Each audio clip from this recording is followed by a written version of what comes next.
Born from the brutal exploitation of the South, he used his roaring guitar to tear through the cold and starvation on the pavements of Chicago. That ferocious playing style once forced Jimi Hendrix to cancel a show just to copy his fingerings and made Eric Clapton revere him as a guiding compass. But ruthless time has steadily buried Muddy Waters, Howlin' Wolf, and B.B. King, leaving a massive void on the stage. Now, amidst the fading of a golden era, only a single giant remains, fiercely clutching his Stratocaster to honor a sacred promise to the departed. He is the final wild breath, the last immortal heartbeat of the Chicago blues soul. For young Buddy, childhood ended the moment he was handed a canvas sack and pushed into the fields. The physical reality of picking cotton is a specific kind of torture. It requires bending at the waist for 10 to 12 hours a day, pulling abrasive bolls from the stalks until your fingers are raw and bleeding. The reward for this agonizing labor was a meager $2.50 for every 100 pounds of cotton harvested.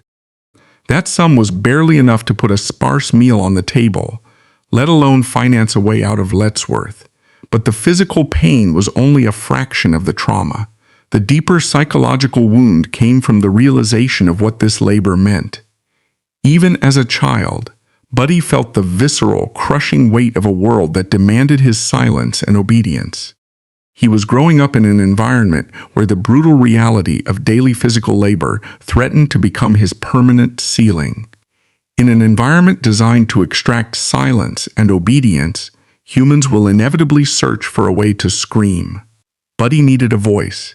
He needed a conduit for the immense frustration, anger, and sorrow that was accumulating inside him. But musical instruments were an impossible luxury for a family struggling to buy flour and shoes. Driven by a desperation that only extreme poverty can breed, the 7-year-old decided to manufacture his own escape. He scavenged the dirt around his dilapidated wooden home until he found a piece of stiff, rusted wire torn from an old window screen. He found a rough block of wood. He sneaked into his mother's meager belongings and took 2 of her hairpins. With these items, he engineered a crude diddly bow. He hammered the wire into the wood, using the hairpins to secure the ends and create tension. It was not a beautiful instrument. Plucking the stiff screen wire cut into the soft pads of his small fingers, but when he struck that wire, it produced a sound. It was a sharp, twanging vibration that cut through the oppressive silence of the Louisiana night. That crude block of wood was his first act of defiance. It was a declaration that he existed.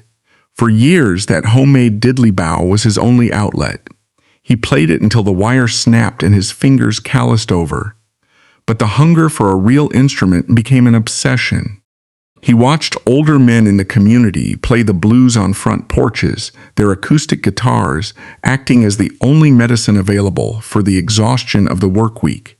Buddy knew he needed a real guitar, but knowing and acquiring were 2 vastly different realities in the Jim Crow South. It took years of painstaking saving. Every spare cent he could hide away from the meager cotton earnings was hoarded. Finally, with the financial assistance of his struggling family, who recognized the burning, undeniable necessity of music in the boy's eyes, he acquired his first real instrument. It was a cheap, acoustic harmony guitar. To anyone else, it was a mass-produced wooden box. To Buddy Guy, it was the keys to the kingdom. Decades later, long after he had conquered the world, he would donate this exact harmony guitar to the Rock and Roll Hall of Fame. He never forgot that this cheap acoustic instrument was the vessel that carried him away from a life of manual labor.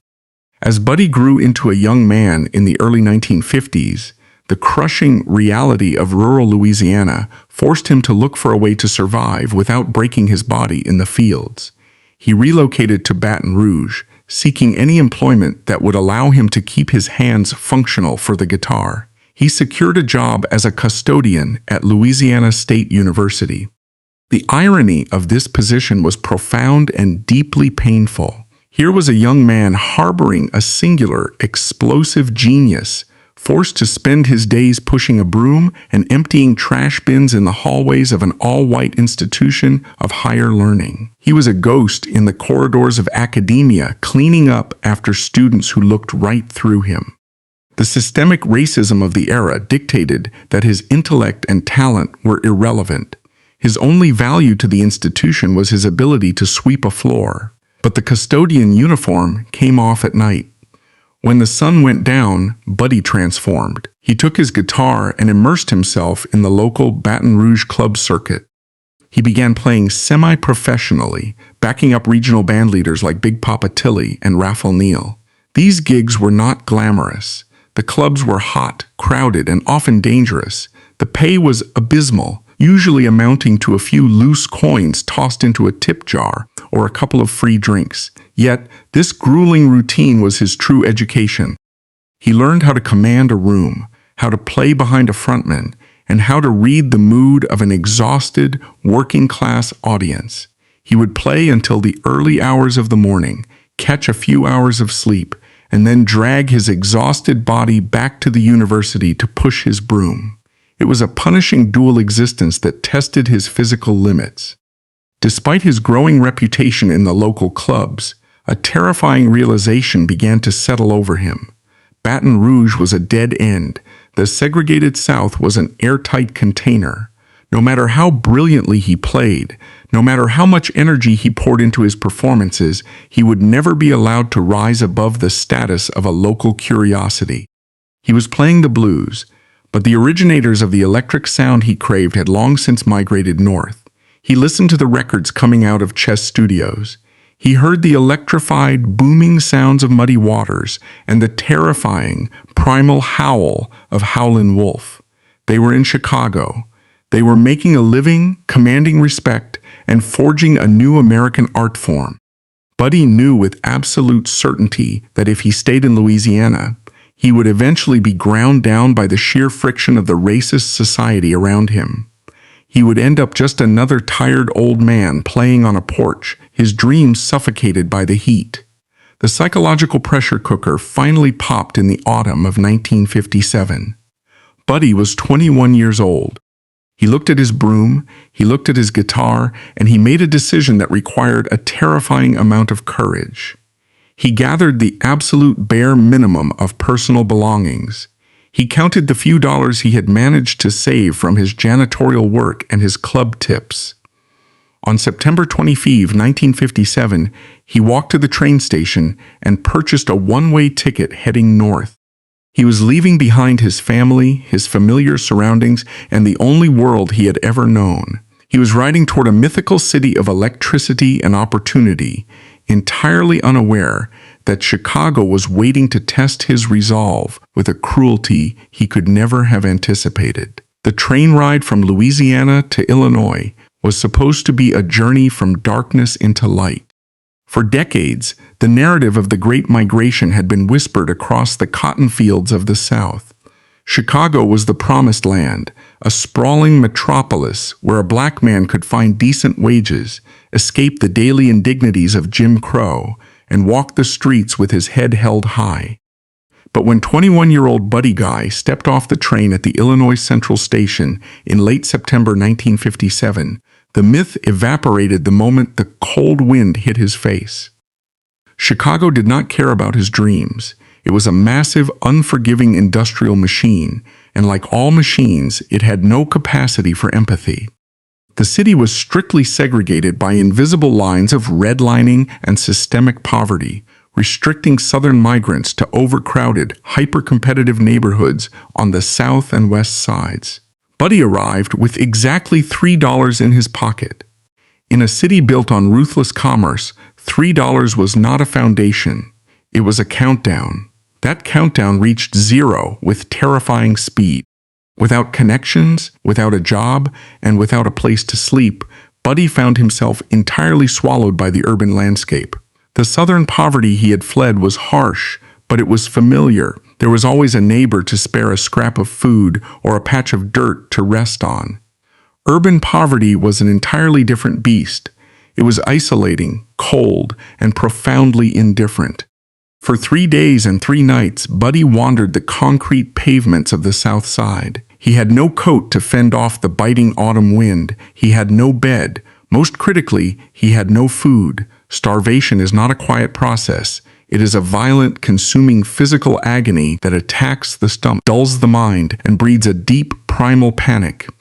By the 3rd day, the hunger had hollowed him out. He was dizzy, exhausted, and teetering on the edge of physical collapse. He was 1,000 miles from home, and the realization began to set in that he could simply die on this pavement, another nameless casualty of the northern migration, and no one would notice. Desperation drove him to the doorstep of a local pawn shop. He stood on the sidewalk, clutching the only thing of value he owned, his guitar. The math was agonizingly simple. Inside that shop, a man would hand him enough cash to buy a hot meal and perhaps a bus ticket back to the suffocating reality of Louisiana. It was a trade for immediate survival.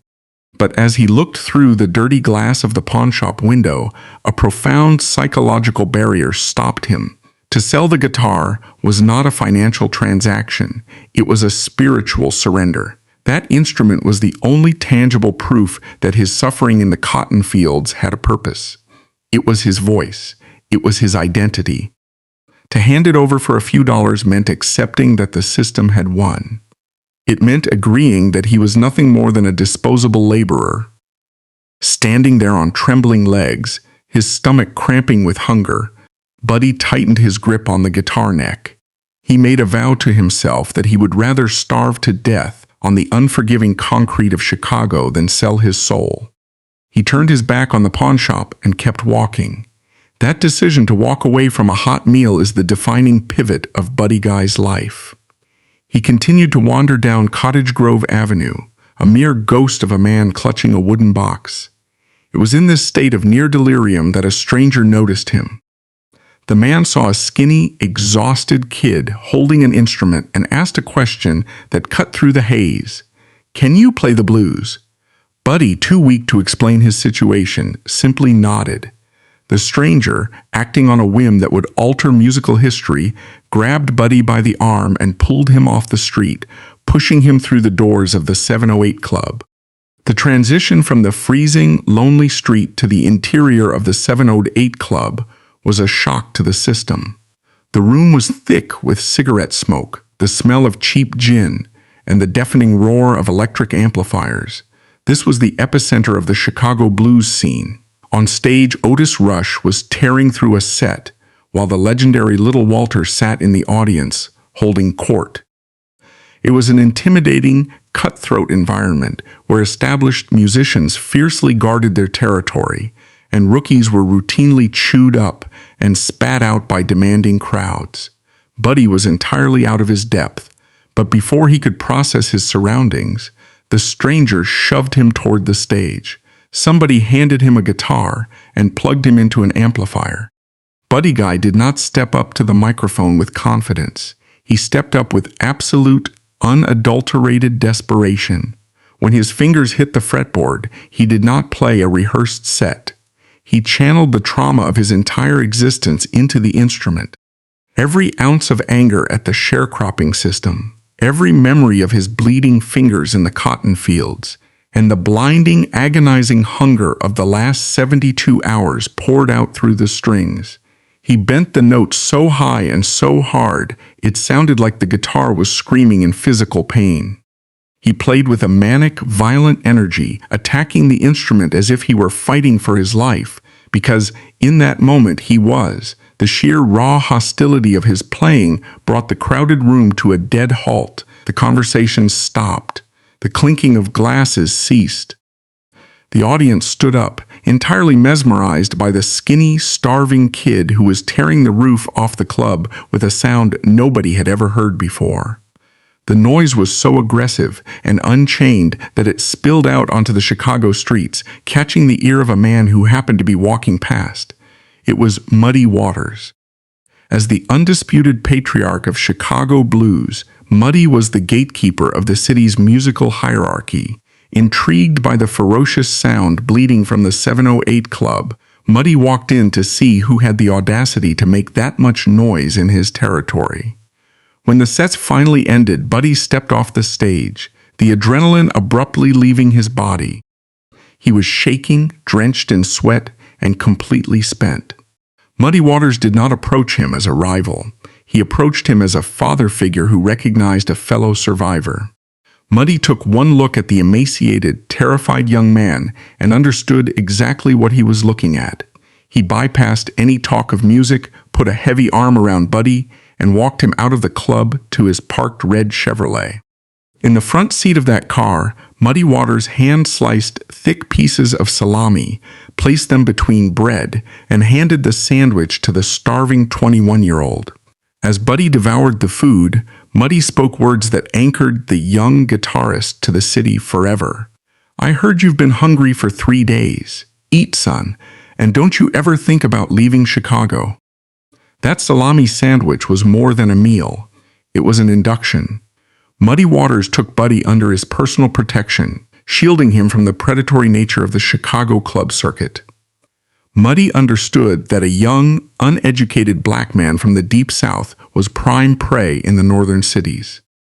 He taught Buddy how to navigate the business, how to command a band, and how to survive the grueling nightlife. When Buddy confessed that his inherent shyness made him physically sick with stage fright before facing the ruthless Chicago crowds, Muddy offered a practical, pragmatic solution. He taught Buddy to take a single small sip of cognac before stepping under the stage lights. It was just enough to quiet the anxious farm boy and release the wild, untamed performer lurking beneath. Buddy worshipped Muddy for this grace.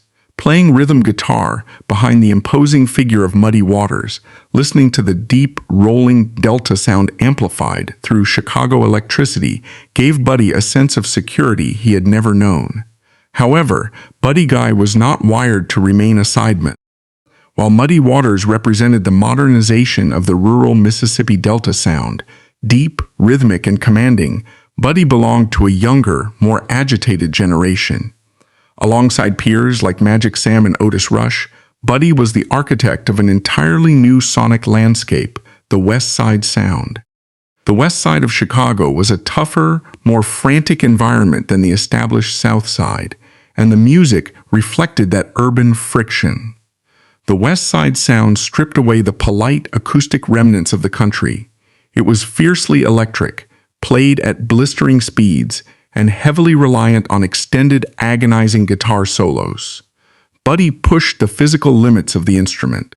He utilized extreme string bending, pushing the metal wires to the point of snapping, and weaponized the distortion of the amplifiers. The resulting sound was chaotic, modern, and deeply reflective of the claustrophobia and tension of the urban black experience in the late 1950s. Buddy knew that revolutionizing the sound was only half the battle. In the crowded, noisy clubs of Chicago, you had to force the audience to pay attention. To achieve this, he reached back to a childhood memory. When he was 13 years old, he had witnessed a live performance by Guitar Slim in Louisiana. Slim was a wildly eccentric performer who wore bright red suits, dyed his hair to match, and used a specially manufactured 100-foot guitar cable. Slim would leave the stage, ride on the shoulders of an assistant, and walk right out the front door of the club into the parking lot, playing a blistering solo the entire time. The young Buddy was completely transfixed. He realized early on that showmanship was not a gimmick. It was a psychological tool to assert dominance over a room. Buddy adopted Guitar Slim's theatrics and amplified them. He refused to stand still behind a microphone stand. He transformed his performances into high-voltage theatrical events. Armed with his Fender Stratocaster and a custom-length cable, he would leave the stage and walk directly onto the tops of the patrons' tables, kicking aside empty beer bottles as he played. He would throw the guitar high into the smoke-filled air, catch it on the beat, and strike a chord before his feet hit the ground. He played the strings with his teeth. He placed the guitar behind his head, maintaining blinding speed and perfect pitch without looking at the fretboard. He would drop to his knees, leaning backward until his shoulders touched the stage floor, wrestling with the feedback of the amplifier. This was not merely entertainment. It was a physical manifestation of his music's intensity. He demanded the audience's absolute attention, utilizing shock and awe to ensure that nobody in the room could ignore him. He was turning the blues club into a chaotic, mesmerizing cathedral, taking a genre rooted in sorrow and transforming it into an explosive display of power and resilience. By the dawn of the 1960s, Buddy Guy had established himself as the most lethal, unpredictable live performer in Chicago. He had survived starvation, conquered the clubs, and forged a sound that was light years ahead of its time. His reputation became impossible to ignore, inevitably drawing the attention of the men who controlled the recording industry. But as Buddy was about to learn, conquering the stage was entirely different from conquering the boardroom. He had built his reputation on being wild and uncontrollable, but the businessmen at Chess Records were about to pull the leash tight, setting the stage for a bitter, decade-long battle over the true soul of the blues. The doors of 2120 South Michigan Avenue stood as the pearly gates of the Chicago blues. This was the headquarters of Chess Records, the undisputed hit factory that had broadcast the sound of Muddy Waters, Howlin' Wolf, and Chuck Berry to the world. For a young, impoverished black musician in 1960, signing a contract with Leonard and Phil Chess was supposed to be the ultimate validation. It was the moment you officially graduated from the grueling, blood-soaked arena of the local club circuit and entered the pantheon of recording artists. Buddy Guy, riding the wave of his terrifyingly brilliant live performances, signed his name on the dotted line with the expectation that his explosive West Side sound was about to conquer the nation. He was entirely unaware that he had just traded one form of systemic exploitation for another. To understand the tragedy of Buddy Guy's tenure at Chess Records, one must understand the ruthless mechanics of the mid-century American recording industry. The system was designed by white executives to commodify black art while maintaining absolute control over the artists. The men running the labels were businessmen first and foremost. They viewed musicians not as volatile geniuses, but as factory workers on an assembly line. When Leonard Chess looked at Buddy Guy, he did not see a revolutionary frontman capable of shifting the cultural paradigm. He saw a highly proficient, reliable, and cheap session player. He saw a utility tool. Instead of launching Buddy as a headline solo artist, Chess relegated him to the shadows. Buddy was assigned to the house band, tasked with playing rhythm and backing guitar for the established giants of the label. He spent his days in the studio, laying down tracks behind Muddy Waters, Sonny Boy Williamson II, and Coco Taylor. There is a deep, psychological devastation in being utilized strictly to build someone else's empire, while your own ambitions are locked in a soundproof booth. Buddy was well aware that he was the most dangerous live act in the city. He knew he possessed a sound that was light years ahead of its time. Yet, day after day, he was forced to mute his instincts, temper his speed, and serve the rigid arrangements dictated by the control room. It was a subtle, artistic castration. The recording industry was functioning as a modernized, sanitized version of the sharecropping system he had fled in Louisiana. Do the heavy lifting, harvest the product, and watch the white landowners collect the profits. However, Buddy's time as a session player was not without its moments of staggering, undeniable brilliance. The most profound evidence of his musical depth occurred in September 1963, during the recording of Muddy Waters' legendary album, Folk Singer. The project was a massive departure from the loud, electrified Chicago sound. It was a return to the quiet, acoustic roots of the Mississippi Delta. Muddy specifically requested the young Buddy Guy to sit opposite him in the studio and play second acoustic guitar. This was a monumental test. Buddy was known for his volume, his distortion, and his frantic stage acrobatics. The executive doubted he possessed the discipline to play unamplified traditional blues. What Buddy delivered on Folk Singer silenced every critic in the building. Stripped of his Marshall amplifiers, his 100-foot cable, and his distortion pedals, Buddy revealed a frighteningly sophisticated mastery of dynamics. He played with a delicate, razor-sharp precision, weaving his acoustic lines flawlessly around Muddy's deep, booming vocals without ever crowding the frequency. He proved that his wildness on stage was a choice, not a limitation. He wasn't relying on volume to mask a lack of skill. He was a master technician who could play with pin drop restraint when the moment required it. The album became a masterpiece, an audiophile benchmark that cemented Muddy Waters' legacy. But for Buddy, it was just another day at the office. The applause went to the frontman. The true conflict between Buddy Guy and Chess Records ignited when it was time to record his own solo material. Buddy wanted to capture the chaotic, feedback-drenched violence of his live shows on vinyl. He wanted the records to sound like a Friday night at the 708 Club, loud, distorted, and dangerously unpredictable. Leonard Chess absolutely hated it. Leonard Chess's intense aversion was deeply rooted in the strict audio engineering philosophy of the 1960s. For decades, the entire goal of recording technology was to eliminate distortion. A distorted signal was viewed as a technical failure, a mistake made by an incompetent engineer. Buddy was purposefully weaponizing this mistake. He was cranking his amplifiers beyond their intended capacity to create a thick, sustained, screaming tone. He viewed distortion as an emotional vocabulary, a way to make the guitar weep and roar. Leonard Chess viewed it as literal garbage. During recording sessions for tracks like Stone Crazy and First Time I Met the Blues, Chess would storm out of the control room, screaming at Buddy to turn his amplifier down.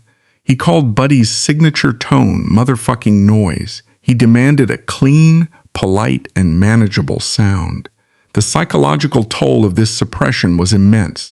Leonard Chess was essentially telling a black man from the Deep South that his pain, his anger, and his artistic expression were too loud, too abrasive, and unfit for public consumption. Buddy was forced to compromise.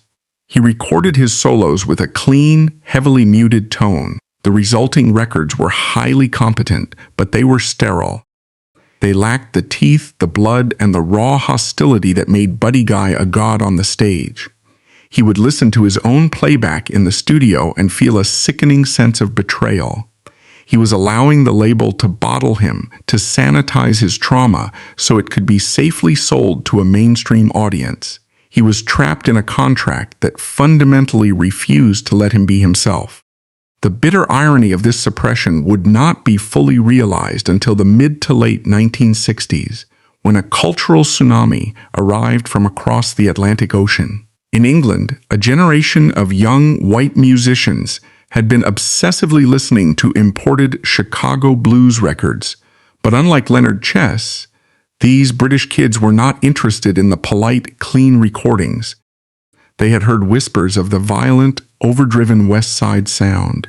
Musicians like Eric Clapton, Jeff Beck, and Jimmy Page took the exact sonic blueprint that Buddy Guy had pioneered: the extreme volume, the aggressive string bending, the heavy distortion, and built a global empire upon it.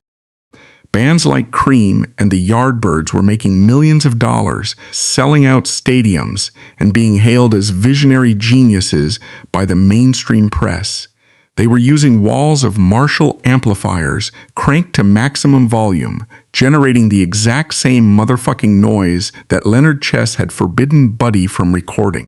The systemic racism of the music industry was laid bare in agonizing detail. A black man in America was deemed too noisy, too dangerous, and too unmarketable for playing his own culture's music with aggression. Yet, when white English kids adopted the exact same aggression, they were packaged as rock and roll gods and handed the keys to the kingdom. Buddy had to watch from the sidelines of the Chicago club circuit as his own sonic inventions were exported, rebranded, and sold back to the American public by young white men who freely admitted they had stolen his style. The reality of this massive commercial blunder eventually pierced the insulated walls of the Chess Records boardroom. Towards the end of the decade, Leonard Chess called Buddy into his office. The executive was holding copies of the latest high-selling records by Cream and the Jimi Hendrix Experience. In a rare moment of corporate vulnerability, Chess pointed to the vinyl sleeves and looked at the guitarist he had suppressed for years. He issued a blunt, pride-swallowing apology. He looked Buddy in the eye and said, "You were right, and I was a fool. These white kids out here are making a fortune off the exact roaring sound you begged me to let you record." It was a vindication, but it was entirely hollow. The apology did not give Buddy back his lost decade. It did not give him the royalties, the stadium tours, or the global fame that had been siphoned off by the British invasion. He had been proven right, but he was still a working-class bluesman grinding out a living in the smoky, dangerous clubs of the South Side, while his students were flying on private jets. However, among the generation of rock icons who profited from the West Side sound, there was one man who understood the profound debt he owed to Buddy Guy, and he was determined to pay his respects in person. Jimi Hendrix did not just admire Buddy Guy. He viewed him as the absolute genesis of his entire musical persona. Everything that made Hendrix a global icon, the wild, flamboyant clothing, the chaotic stage presence, playing the guitar with his teeth, dropping to his knees to summon feedback, was a direct, unfiltered homage to the live performances Buddy had been executing in Chicago since the late 1950s. Hendrix knew that he was the beneficiary of a cultural shift that Buddy had initiated but was never allowed to profit from. This reverence culminated in a historic, deeply moving encounter in New York City in 1967. Hendrix had recently returned to the United States after conquering London. He was rapidly becoming the most famous, highest-paid rock musician on the planet.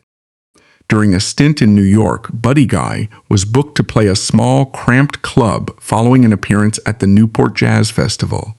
Midway through his searing, sweat-drenched set, a club promoter walked onto the stage, leaned into Buddy's ear, and pointed to a figure sitting alone in the very front row. "Look," the promoter whispered, "Jimi Hendrix is sitting right there watching you." At that exact moment in 1967, Buddy was still deeply entrenched in the isolated Chicago blues bubble. He barely knew who Jimi Hendrix was, and he certainly didn't understand the magnitude of the man's fame. What Buddy did not know was the immense sacrifice Hendrix had made to sit in that chair. On that very same night, Hendrix was scheduled to headline his own massive, highly lucrative concert at another venue in New York. But when Hendrix found out that Buddy Guy was playing a club across town, he made a decision that defied all music industry logic. Taking advantage of a rare night off from his own grueling tour schedule, he made sure to secure a front-row seat in a dive bar just to watch his idol's hands. When the set concluded and the house lights came up, the future king of rock and roll did not approach Buddy with the swagger of a superstar. He approached him with the nervous, deferential hesitation of a student approaching a master. Hendrix walked into the cramped, dingy backstage area holding a cheap, portable tape recorder.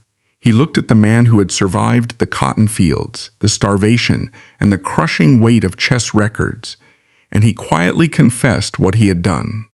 Approaching him with deep reverence, Hendrix held up a portable tape recorder and humbly asked, "Could I please record this and steal some of your licks?" It was a moment of profound psychological weight. Here was a black artist who had finally broken through the system, who was enjoying the absolute creative and financial freedom that Buddy had been viciously denied. Yet he was bowing his head and asking for permission to carry the torch. It was an acknowledgement that the industry might have ignored Buddy Guy, but the true architects of the music knew exactly where the lightning came from. From that night forward, Hendrix and Buddy forged a deep, unbreakable bond, spending countless hours in unrecorded private jam sessions. Buddy had lost the battle with the record executives, but as he looked at Hendrix holding that tape recorder, he realized he had unequivocally won the war for the soul of the electric guitar. The psychological whiplash of being a black bluesman in the mid-1960s was an entirely unique form of trauma. In the United States, Buddy Guy was a second-class citizen, fighting for scraps in a predatory recording industry that viewed his aggression as an unmarketable liability. But when he crossed the Atlantic Ocean, the entire paradigm inverted. In February 1965, Buddy boarded a plane for his first tour of the United Kingdom, traveling alongside the Yardbirds. He left a country that forced him to enter certain venues through the back door and landed in a country that wanted to carry him on its shoulders. The European reaction to the Chicago Blues was fundamentally different from the American response because it was stripped of America's deeply ingrained racial baggage. The British teenagers who packed the clubs in London, Manchester, and Birmingham did not look at Buddy Guy and see a poor sharecropper from Louisiana. They did not see a janitor. They saw an architect of a profound, devastatingly emotional art form. They treated him with a level of absolute, unvarnished reverence that he had never experienced in his own country. This adulation manifested in ways that left Buddy utterly bewildered. Shortly after arriving in England, a scrawny, unknown British teenager approached Buddy and pleaded for a job. The teenager did not want money. He just wanted to be in the physical presence of the man who had recorded "First Time I Met the Blues." This teenager volunteered to be Buddy's unpaid personal valet. He carried Buddy's heavy guitar cases off the trains. He polished his shoes. He ironed his stage suits. Most poignantly, he prepared Buddy's meals, carefully making salami sandwiches, just as Muddy Waters had done for Buddy during his starving days in Chicago. That eager teenage valet was Rod Stewart. The image of a young white European joyfully carrying the luggage of a black American musician in 1965 was a jarring, profound contradiction to everything Buddy had been taught about his place in the world. But Stewart was not an anomaly. Across the country, young British guitarists were treating Buddy's live performances as religious pilgrimages. Eric Clapton, who was rapidly becoming the most revered guitarist in England, possessed a singular obsession with Buddy Guy. Clapton has stated on the record that Buddy was the absolute navigator of his life. For Clapton, Buddy was what Elvis Presley was to mainstream America, the catalyst, the origin point, the undisputed king. Clapton's devotion was fanatical. He would routinely drive his battered Ford Transit van hundreds of miles through the freezing English rain, tracking Buddy's tour schedule from city to city. Lacking the money for a hotel, Clapton would sleep shivering in the back of the cold van just to ensure he could secure a spot in the very front row of the club the next night. He stood inches from the stage, his eyes locked on Buddy's hands, painstakingly memorizing the mechanics of the West Side Sound. It was during these shows that Clapton absorbed a crucial logistical lesson that would alter the course of rock music. In Chicago, Buddy often played in a power trio format, just a guitar, a bass, and a drum kit. Buddy did this purely out of economic necessity. The small South Side clubs did not pay enough for him to hire a piano player or a horn section. He had to play loud, fast, and aggressively to fill the sonic empty space left by a three-piece band. Clapton watched this setup and realized it was not a limitation, but a weapon. When Clapton later formed Cream, arguably the first true hard rock band in history, he directly copied Buddy Guy's power trio format. Clapton took the economic survival tactics of a Chicago bluesman and turned them into the blueprint for heavy metal. However, the respect and adulation Buddy found in Europe did not translate into financial security back home. As the 1960s bled into the 1970s, the American music landscape underwent a radical, ruthless shift. The cultural dominance of the electric blues began to rapidly erode. On black radio stations, the raw, gritty sounds of Chicago were replaced by the slick, polished productions of Motown, soul, and eventually funk and disco. On white radio stations, the arena rock bands, many of whom had built their empires on Buddy's stolen riffs, dominated the airwaves. Chess Records, the monolithic institution that had employed and constrained Buddy, collapsed following the death of Leonard Chess in 1969.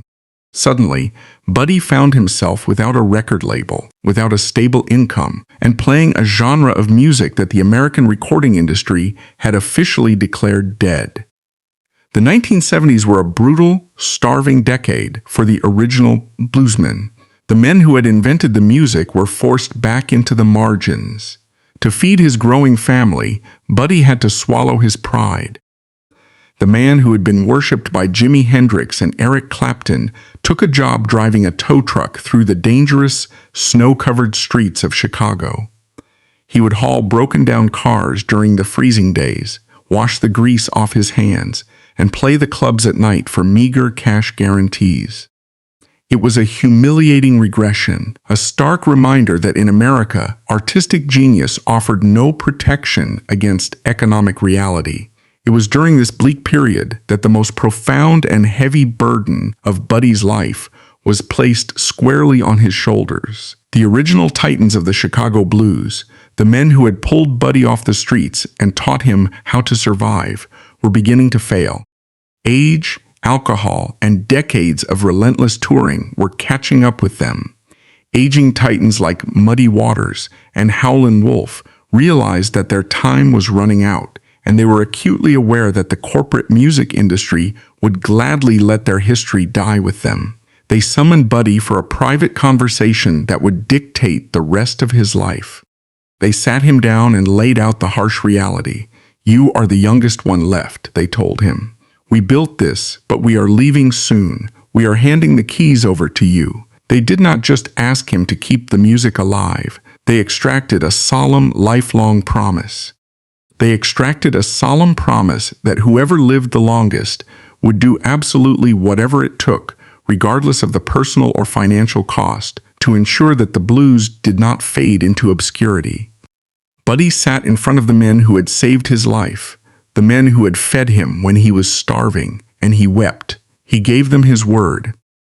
He promised that as long as he had breath in his lungs and functioning fingers, he would defend the legacy of the blues against an industry that wanted to bury it. That promise was not a metaphor. It required immediate physical action. Buddy understood that to protect the music, the musicians needed a safe haven. They needed a stage where they wouldn't be dictated to by white club owners or hostile audiences. In 1972, risking the small amount of capital he had managed to save, Buddy co-founded the Checkerboard Lounge on 43rd Street in the heart of Chicago's South Side. The Checkerboard Lounge was not a glamorous establishment. It was located in one of the most impoverished, dangerous neighborhoods in America. But Buddy did not open a bar. He opened a fortress. The Checkerboard became the undisputed sanctuary for the blues. Buddy hired the older, struggling musicians who could no longer get gigs downtown. He paid them out of his own pocket when the door receipts were short. He provided a stage where Muddy Waters, Junior Wells, and Magic Slim could play with absolute, uncompromised dignity. The reputation of the Checkerboard Lounge became legendary, serving as a beacon for anyone who truly understood the roots of modern music. This was never more evident than on a humid night in November 1981, when the Rolling Stones, at the absolute peak of their global stadium touring fame, arrived in Chicago. Mick Jagger, Keith Richards, and Ronnie Wood did not stay in their luxury hotel suites. They drove deep into the dangerous South Side, walking through the doors of the Checkerboard Lounge to pay their respects. The footage of that night is a historical document of power dynamic shifting. On that tiny, cramped stage, the corporate rock stars were not in charge. Buddy Guy and Muddy Waters dictated the terms. Jagger and Richards sat at a small, crowded table, looking up at the aging bluesmen with the reverence of schoolboys before being commanded to come up and play. Buddy forced the wealthiest rock band on earth to play by South Side rules. It was a fleeting, triumphant vindication of the promise he had made. However, running a cash business in a neighborhood decimated by gang violence and economic neglect was a grueling, dangerous war of attrition. By the late 1980s, the area surrounding the Checkerboard had become too hazardous to safely operate a nightclub. But Buddy refused to break his vow. If the South Side was no longer viable, he would force the city to accept the blues downtown. In 1989, Buddy poured his life savings into a new venture, opening Buddy Guy's Legends in the South Loop of Chicago. The creation of Legends was an act of profound defiance. The city's downtown commercial district was sanitizing rapidly, catering to corporate money and high-end retail. Buddy placed a loud, unapologetic blues club right in the middle of it. Legends was not just a venue, it was a museum, an archive, and a classroom. He covered the walls with the guitars, contracts, and photographs of the masters who had passed away. He mandated that live, authentic blues be played on his stage 7 nights a week, 365 days a year. He personally subsidized a genre that America had tried to throw away in the 1970s. As the 1980s drew to a close, Buddy Guy had successfully built a monument to his fallen heroes. He had kept his promise to Muddy, to Wolf, and to B.B. King. He had provided a stage for the next generation. He was universally respected by the greatest guitarists on earth. Yet, the recording industry in America still refused to offer him a contract. He was in his mid-50s, running a bar, widely regarded as a brilliant relic of a bygone era. The system had written him off entirely. They assumed his story was finished. They had no idea that Buddy Guy was about to orchestrate the most violent, commercially devastating comeback in the history of American music. The American recording industry has always maintained a very specific, unwritten protocol for aging black musicians: polite obscurity.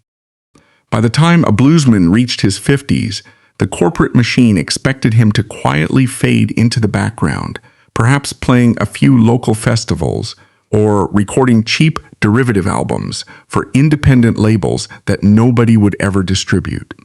When the 1990s dawned, Buddy Guy was 54 years old. He was deeply respected by his peers and beloved by the patrons of his Chicago club, but to the executives running the major record labels in New York and Los Angeles, he was a ghost. He had not released a full studio album in nearly a decade. The industry assumed he had accepted his fate as a living museum exhibit. They fundamentally misunderstood the psychology of a man who had survived the Louisiana cotton fields. Buddy Guy was not preparing for retirement. He was quietly loading a weapon. The catalyst for this explosion came, once again, from across the Atlantic. Just as the British teenagers of the 1960s had recognized his genius when America refused to look, a British independent label called Silvertone Records reached out to Buddy in 1990. The executives at Silvertone did not view him as a nostalgia act. They understood that the aggressive, unhinged energy of the West Side Sound was just as potent in the era of grunge and alternative rock as it had been in the days of the Yardbirds. They offered him a recording contract with a terrifying, unprecedented condition: absolute creative control. For the first time in his entire life, no producer was going to stand in a control room and tell him to turn his amplifier down. No executive was going to call his guitar tone noise. He was handed a blank canvas and a mandate to be exactly as loud and as violent as he wanted to be. Buddy walked into the recording studio and unleashed 30 years of suppressed rage, frustration, and undeniable brilliance. The resulting album, released in 1991, was given a title that served as a middle finger to every American executive who had written him off. Damn right, I've Got the Blues. The record did not sound like the work of an aging bluesman settling into his twilight years. It sounded like a predator breaking out of a cage. The title track opened with a shrieking, distorted guitar riff that hit the listener like a physical blow, followed by Buddy's voice, which had matured into a deep, gravelly roar. He played with a speed and a viciousness that made guitarists half his age sound polite and lethargic. He invited his old disciples, Eric Clapton, Jeff Beck, and Mark Knopfler, to play on the record, not to carry him, but to stand beside him as he reclaimed his throne.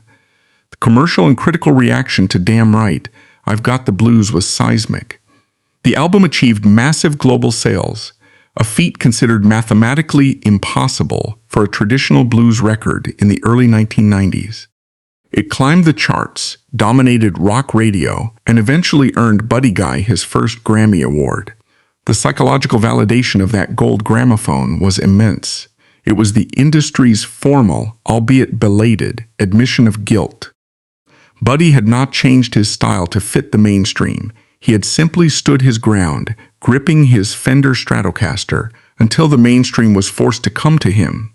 At 55 years old, an age when society dictates a man's story is largely written, Buddy Guy kicked the doors wide open and initiated the second, most lucrative, and most dominant era of his career. This late career renaissance forced the American cultural establishment into a frantic, almost embarrassing game of catch-up. The institutions that had ignored him during his absolute physical prime in the 1960s and 70s were suddenly rushing to drape medals around his neck. The accolades began to stack up with dizzying speed, creating a strange dichotomy in his life.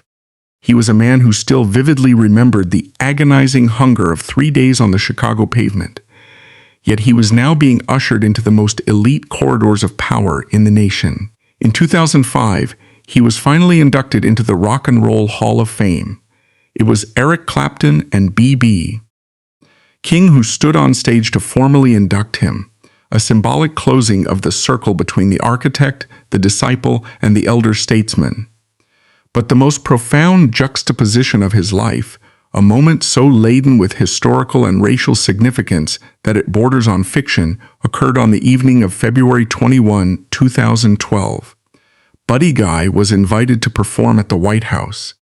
The venue was the East Room, a space built by the labor of enslaved black men.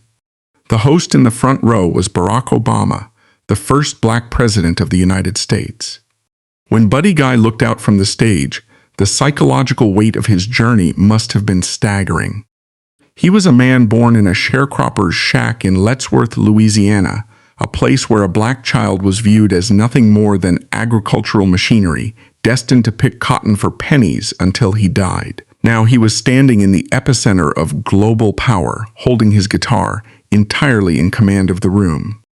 Buddy did not play a polite, subdued set. He played the blues with the same raw, unapologetic swagger he utilized at the 708 Club in 1957. Towards the end of the performance, he launched into the classic anthem, Sweet Home Chicago. As the heavy driving rhythm filled the East Room, Buddy stepped away from the microphone. He walked to the very edge of the stage, looked directly at the commander-in-chief, and gestured for the president to take the vocal lead. It was an astonishing breach of formal protocol, executed with the absolute confidence of a man who knew his own worth. The room held its collective breath. President Obama smiled, took the microphone, and sang the chorus. The image of the sharecropper's son directing the President of the United States in a 12-bar blues progression is one of the most powerful, defiant cultural images of the 21st century. It was the ultimate proof that the blues had survived the margins, survived the exploitation, and infiltrated the very pinnacle of the American establishment. Yet, as the medals accumulated and the global tours continued, the personal cost of survival became increasingly heavy. The pact that Buddy had made with Muddy Waters, Howlin' Wolf, and B.B. King decades earlier was coming due in full. One by one, the titans of the genre passed away. Muddy Waters died in 1983, John Lee Hooker in 2001. When B.B. King took his final breath in 2015, Buddy Guy was left entirely alone at the summit. He was officially the last of the originators, the sole surviving architect of the electric Chicago sound. The psychological burden of being the last one is a specific kind of agony. It is a lonely existence, carrying the weight of a musical language that all of your peers have taken to the grave. Buddy refused to let the weight crush him. He leaned into the oath he had taken. As he entered his 80s, a time when the human body demands rest, his touring schedule remained notoriously grueling. He continued to play over 100 shows a year, dragging his Stratocaster across the globe. His hands were older, calloused by over 70 years of bending steel strings, but the aggression in his playing had not dulled by a single fraction. He refused to sit on a stool. He refused to turn the volume down. He continued to walk out into the crowds, utilizing his 100-foot cable, demanding that the audience look him in the eye and acknowledge the history he was channeling. His commitment to recording remained equally relentless. He continued to release critically acclaimed albums, earning a staggering total of 8 Grammy Awards and a record-breaking 38 Blues Music Awards. Approaching his late 80s, an era when artists are universally granted the right to fade away, he announced yet another major project. Embarking on his monumental Damn!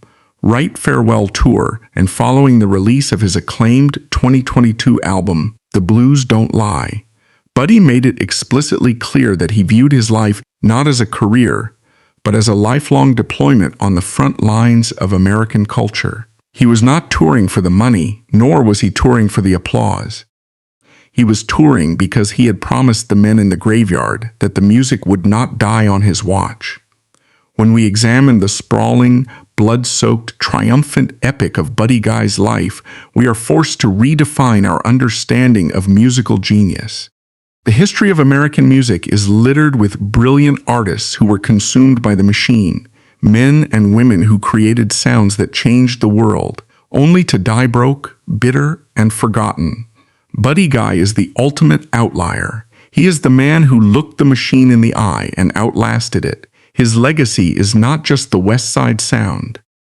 It is not just the extreme string bending, or the feedback, or the wild theatricality that birthed heavy metal. His ultimate legacy is his endurance. He proved that it is possible to survive the systemic brutality of the rural South, the starving, freezing winters of Chicago, and the calculated, racist exploitation of the corporate recording industry without ever surrendering your soul. He took the trauma of the cotton fields and forged it into a sonic weapon so powerful that the entire world was eventually forced to stop and listen. The blues, at its absolute core, is not about sadness. It is about survival. It is the sound of a human being refusing to be erased. As Buddy Guy stands on stage today, his white hair contrasting against the bright finish of his guitar, plugging into an amplifier and striking a chord that threatens to blow the speakers out, he is not just playing a song. He is fulfilling a lifelong promise. He is reminding the world that this foundational American music did not survive on polite history or sanitized recordings. It survived on the relentless, unapologetic, deafening noise of a man who simply refused to die quietly.